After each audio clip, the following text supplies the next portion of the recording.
I still have not gotten to see the full intro because I'm constantly posting into all the groups, and I have a lot of fence groups that I am a part of that I share this podcast into, but one of them is a fencing group and the sword fighting. And they actually let it through every time because now it's like a funny joke we all have. So, everyone, it is Tuesday, July. Yes, I said it. July 7th. It is 5:30 p.m. Central Time, the correct time zone. We are now in a war with Fence Podcast, who believes that, I don't know, that Pacific time zone means something. It does not. We have Lisa, the one and only, my ride or die. Susan, that's me. And we got Samantha. Her name is not Jordan, it is Samantha. She's a United States veteran. She is in the outcrossing process. Congratulations. Very excited for you. And she is the business owner of TSF Construction. Welcome. Awesome. Thanks for having me, ladies. Welcome. Thanks for coming on the show.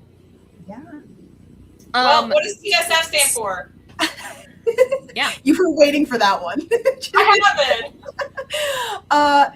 So my husband and I started the Savage Farm LLC about 2 years ago. Oh, that explains it. I'm like this Savage I was going to say, wondered. That is weird. I love it. No, I wondered where that email came from. I'm like, that's so, what is this? What is the Savage Farm? It's kind of long but short. The basics was it was like kind of a persona stage name that he had was Savage he does like extreme sports, all kinds of crazy things that couldn't be me. But then it kind of just like became, we both grew up ranching and in farm life, and we really like I'll say slow. Anyone that's in ranch life knows it's not slow. It's a lot of hard work, but it's a lot of honest work, and it's a lot of, taking care of your family and like community and stuff. So like the whole farm life really resonated with us. So it just kind of like mushed the two things together, like his kind of this persona and something that we really cared about. And it was the Savage Farm. So, if you were to find me on like Instagram, my business is like the Savage Doc, and he, is Savage Stun. So we all kind of have like these little names that we've built around each of our persons that is the Savage Farm. Our dog, is Savage Maverick. So, it's kind of just become like a little thing. And, honestly, at first we kind of were hesitant. We made the LLC, and then we have our DBA, TSF Construction, and we've always go by that. And we were honestly like a little nervous to use it because we were like, man, it's kind of aggressive, and people might see that and be like, whoa, like I don't know about that. And honestly, like your response is what we get a lot of the time. Like people are like, that's so sick, that's so fun, like it's different. So we've really been embracing it definitely a lot more this past year. Coming into 2026, we've been using it more with our branding and stuff, and we love it. So that's marketing here. Love the branding across like all the names. I'm listening to this going, that's amazing. That's so cool. Yeah, it's pretty great. We got some other fun stuff from the marketing standpoint. I bet you'll like. Maybe we'll talk about it at some point. So yeah. So now you had said previously, before we get into some of the, leading with purpose things and things like that, you said that you both had spent some time in fencing. Yes. So he did about 7 and I did about 6 years. I grew up on the East Coast. I'm actually born and raised like northern New Hampshire, small town. Honestly, I loved it, but where? So I grew up and I went to Plymouth State. Okay. So no, I lived sorry, I love this. I lived out in New Hampshire and Massachusetts for about 5 years. I was up in Nashua for a little bit, but I went up to like, no kidding. Oh my gosh. Yay. So yeah, born in the southern part. My parents moved me up north, and then I went to Plymouth State University and, lived and worked kind of in that between the Lakes region and the White Mountains, which honestly, I love it. And like, it's funny because now all we want to do is like slow down and move to a small town. But at 21 years old, I was like, man, there's nowhere else to work. I've had the same 3 friends. We've all hung out and then some. I was like, I need something else, man. So that's why I ended up in Colorado about 8 years ago. Okay. And I wasn't even, I mean, I grew up, construction has always been like in my life. My dad was in construction. All of his friends were construction. They all had boys. Like I kind of was just always used to being around that. But I was actually in the animal medicine field for a while after school, and COVID was happening, and I kind of just needed like a change of pace. And he was like, hey, why don't you come over to this company? And I was like, you know what? What's the worst that could happen? So they did fencing. I mean, everything from government, builder, residential, commercial, you name it. They've kind of done it all through the state of Colorado. And I started in retail because I was like, this is kind of whatever. Knew nothing about fence. I mean, like, other than like styles of fence. I learned it pretty quick. I actually really liked it. I really liked different styles. We did mostly cedar, but I mean, they literally had everything from vinyl to Trex, you name it. Can I pause for just a second, Mary? I hope you're not on the house, but in the house. I just want to make sure that Mary is in the house and not on the house. I see the notes now. Sorry to interrupt. You say you found your match. I'm so excited right now. Yeah. So I ended up there, and then I joined the military, and was gone for training for a little bit and came back, and they were like, hey, we have this like business development, marketing kind of general position. And I was like, cool, sick. So I actually moved into that for a little bit, and then I became the administration manager and like ran the whole admin team. I had a team. We did, I mean, you name it. Basically, as you guys get, the sales people finished it.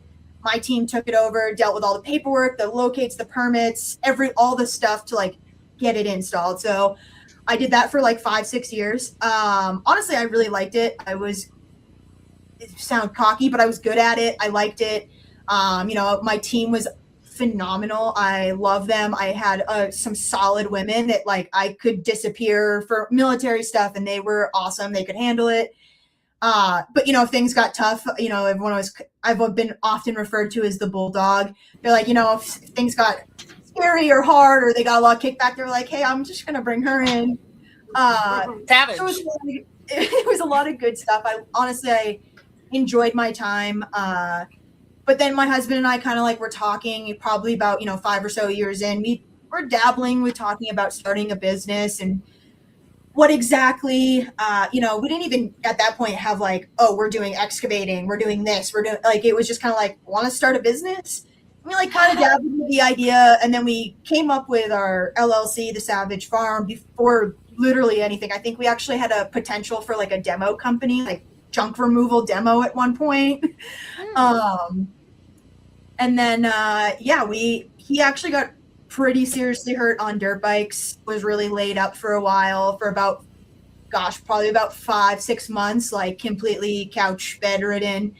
And I think it was at that time after some of the surgeries and chilling and stuff, had a lot of free time. And it was just kind of like, at that point, we were like, so we're doing it. And we literally like went through all the paperwork, paid for all the, things you need for the state and this and that, and our, EIN and whatnot, got our DBA going, got our website going, and jumped to it. And like literally the week he was allowed to be walking on his feet, I think we started our first job.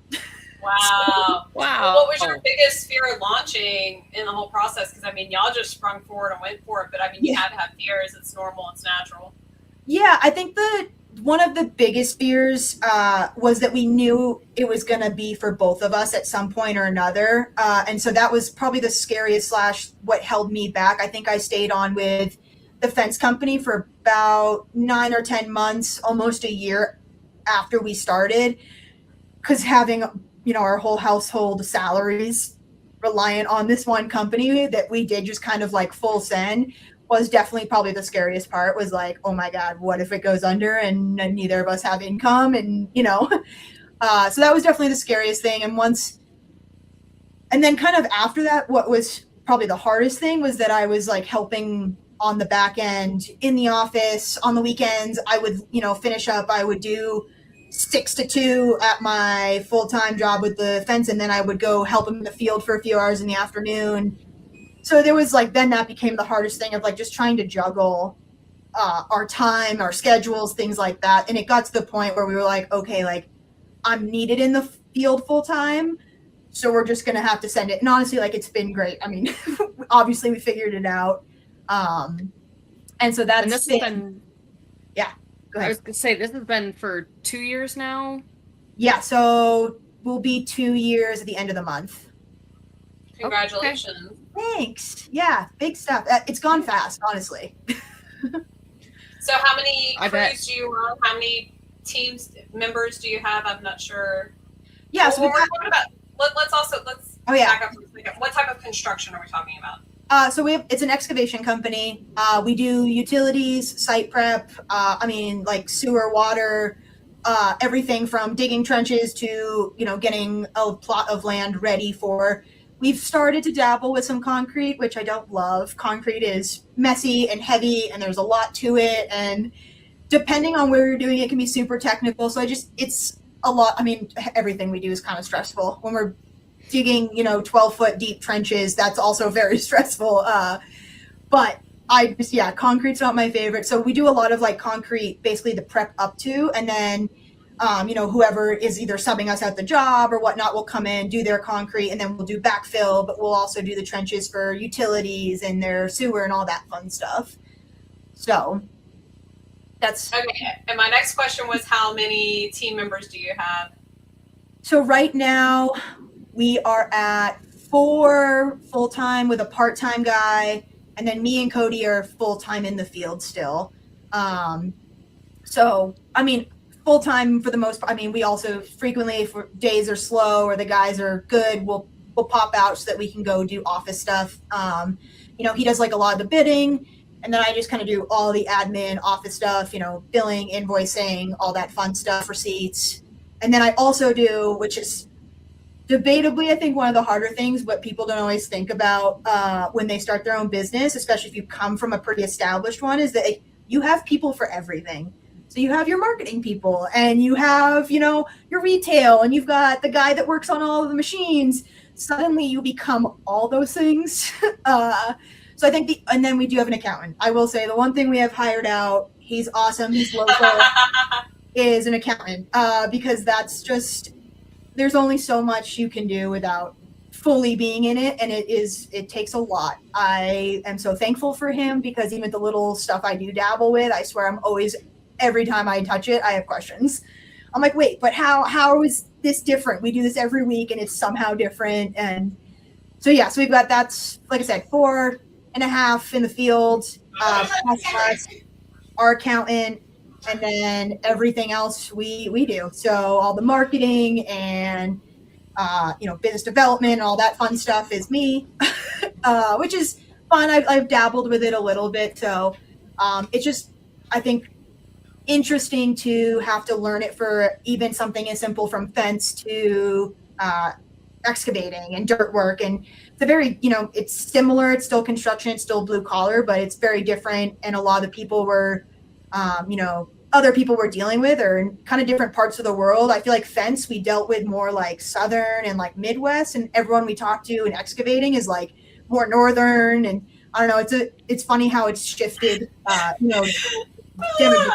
hate to interrupt you. I just have no idea where we are on our outline, because you have given us your life story and I love every second of it, but we're at 15 minutes and we got 15 minutes left, sister. That's it.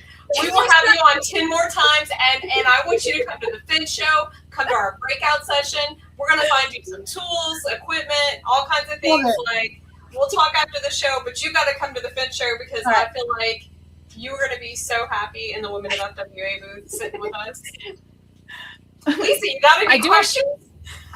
I do have a question, also not on the outline, but it kind of got me thinking. So the people that you have hired, you said you've got 4 full-time and 1 part-time. Were these people that you knew already, that you and your husband knew through businesses, or did you hire out? And regardless of that answer, how do you build trust within your team to work together? How did you kind of build that working relationship over the past 2 years so that you are all working together with such a small team so that you can accomplish everything that you need to get done?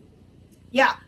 So I guess I'll backtrack with the biggest thing is for our company and for us is that it's very like family oriented. We really care about our workers. We really care about our clients. And it means a lot to have good rapport and good relationships with them. Like even, I promise this will get to your question, but like even for our guys, like safety and health is huge.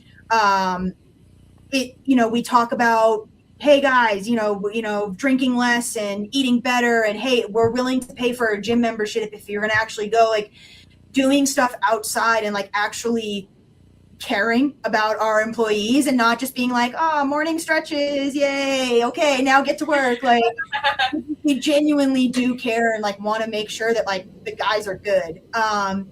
So I think that has been huge, that like there's a just some values that they see that we genuinely are there for them, and we genuinely do care. Yes, there's a fine line of that family aspect. Like I say that my father-in-law works for us, so it is very family too. But it is very much a making sure that there is respect and, the boundaries and stuff that come with being a business owner and whatnot, but genuinely knowing that they're cared for. I think that's huge. And for us with our employees, our customers, our clients, whoever, honestly, even between us, especially with work, is communication and honesty. Like that's huge. I mean, I feel like that's seems like such a basic thing, but like for clients, hey, the schedule, we're delayed now 3 days because the weather, because we had a guy call out sick, because the machine's down. But like just coming straight forward and saying that instead of like trying to, figure it out and finagle things. And then now all of a sudden you're behind and they didn't know. And now they're angry because you could have just told them 4 days ago. And Right. And the same thing with our guys. Like we try to be really open and, with communication, like, hey, this is what our schedule looks like. Hey, it's a little light, these few days. Hey, it's going to be really heavy and these few days are going to suck. So like even something as simple as just being honest and communicating, I think has made having that kind of family, like caring environment way easier to have. So I think that sums up the kind of the question in a long way. Yeah, Guys, absolutely. guys. Well, what advice would you give another woman who's considering starting her own business? Do it. I love seeing other female entrepreneurs out there. I love seeing females in blue collar jobs. Like when I'm out in the job sites, because I frequently are, like we have these stickers to go back to kind of, so we have T-Bone, we have this little bull that we've made our mascot, and we've made all kinds of stickers with him. We're going to do some like shirts and apparel and stuff. So we have T-Bone riding equipment, and it has like our logo and stuff on it. It's like whenever I see females, I'm always like giving them our stickers. And, it's funny because Cody's like, hey, like, we're running out of stickers, or hey, we ran out today. And I'm like, yeah, I gave it to her and her over there. Like, I love it. I get so pumped. They probably think I'm some crazy person because I'll be like running down through the job site. And I'm like, oh my God, I'm so glad you're here. We're like, are we even doing the same? Like, who are you? So I love it. I love seeing females out there, especially when they're all, super supportive of us being out there. Cause it is, in the fence, we did have one female out in the field at one point. Most of ours were in kind of the more standard office jobs. Obviously now, like, it's interesting to see the dynamic of a female. There's definitely some people that love it, some generations and such that are all about it. And there's definitely some that I'm not their favorite person out there. But honestly, it just makes me work harder because I'm like, man, we're doing the same thing and I'm making the same money you are. And guess what? Like, I'm still here. So, I love when they're out there, but I also love, being able to prove those guys wrong. So I would love more females. I'm all about it. And as stressful and as hard as owning your own business is, I think it's worth it. It's so worth it when you have the good days, when you have the wins. It is. It's worth it. So as long as you have the drive, I'd say do it. Do it up. Yes. Lisa, I think it's time for a rapid fire already. Oh my goodness, already? Okay. Oh, I like God. this one. I'm going to switch it up and start with a different one. Give me an app that you use every day. I have this little app. It's called Finch. I don't know if you guys have heard about it. It's Yay, you know what it is. I do. So it's like it's gonna sound really cheesy for a second, but I named it my little finch bird. I named him Rui after my late like soul dog who was like that I lost about 2 years ago. So I named him Rui, and it was kind of just like a thing for me to like, I don't know, talk to Rui every day. That's gonna again sounds so cheesy. I love it because like I'm the kind of person, I love to-do lists, I love schedules, I love routine. So I love being able to go in and click my little like I made my bed. Check. So yeah, that is my everyday love my streak app. Streak. Oh my gosh, there have been apps that I've had to delete. Like there was one time I had what was it, Time Hop, and I had it was my biggest flex. I had a streak with myself because I had checked that thing literally for like 7 years. I had not missed a day, and then I missed one day, and I was like, I have to delete the app now. It's gone. You're like, and we're done with this. It's over. Yep. Okay, coffee or energy drink? Ooh, I'm a coffee in the morning. I love my espresso. By 9 a.m., I need my blue Red Bull. Beautiful. One leadership habit that has made a difference for you. I think open transparency. I think the kind of wrapping back to what I said, like even just telling the guys what the schedule looks like for the week gives them some guidance and some focus for the week and what to look forward to. Like I know we work closely with another company, and I know one of their guys' biggest gripes is they were like, I show up and that's when I figure out what we're doing for the day. So that is something again, like I said, I like my schedules, I like routine, I like that kind of stuff. So for me, when I did that while in management, it worked well. And so we've for sure carried that out and kind of kept that, again, transparency and consistency with the guys. And I think that's huge. Okay, so my next question for you is going to be really hard. Oh boy. Because you can only say one word to describe TSF construction. One word. Badass. I like that. I was going to say savage. I thought for sure you were. I was like be a little more creative than that.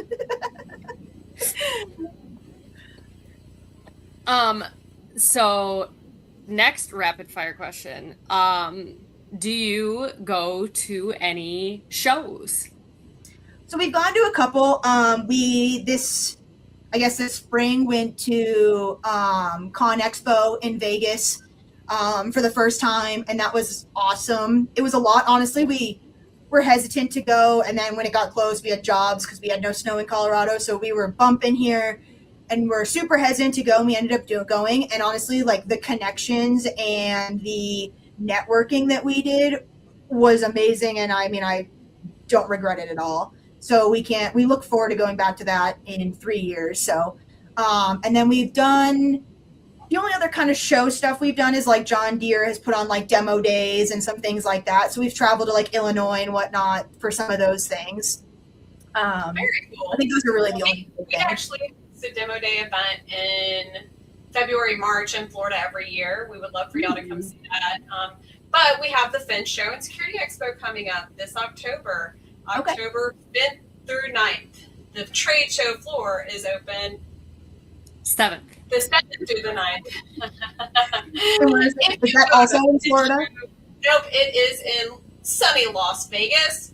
Ah. The hotel room discount is open, everybody. Once you register, it gives you the little button to press to reserve your room under our discount. Or you can email me at susan@finchshow.com to get that information. I'll just email you the link. What else, Lisa? I don't know. I got distracted by your salesperson I was gonna say, robot voice. And the outline went out the window, so I don't know where we are. Yeah, no, it's We are- and the show is We are over, at. but now we're just We being are at silly. Okay. Yeah, now we're just being silly. Samantha, I want to hear so much more about your story, and I feel like we weren't prepared for the kind of detail you were going to provide us, and like we had to fast forward you. And for that, I'm sorry. Like, I want you to come back, and I want us to take a chunk of your life over the next 6 months, and let's just deep dive it. Like, doesn't that sound fun, y'all? Sounds good. Yeah, not me covering my face and squealing listening to you speak, because Susan's laughing at me there too, because I was like, and she moved and she came back and she went into a business and she loved it and it wasn't what she did. I was like, it's like listening to myself talk. This is, she's telling my story. That's funny. I love it. I love it so much. But we'll be back next week with a whole new topic. Not sure what it is, but pretty sure it's my responsibility this week. You said that last week too. I did say that last week. And I'll say it the week after too. Okay, you guys. I hope y'all have a great night. Thank you, Samantha. Thanks for having me, guys.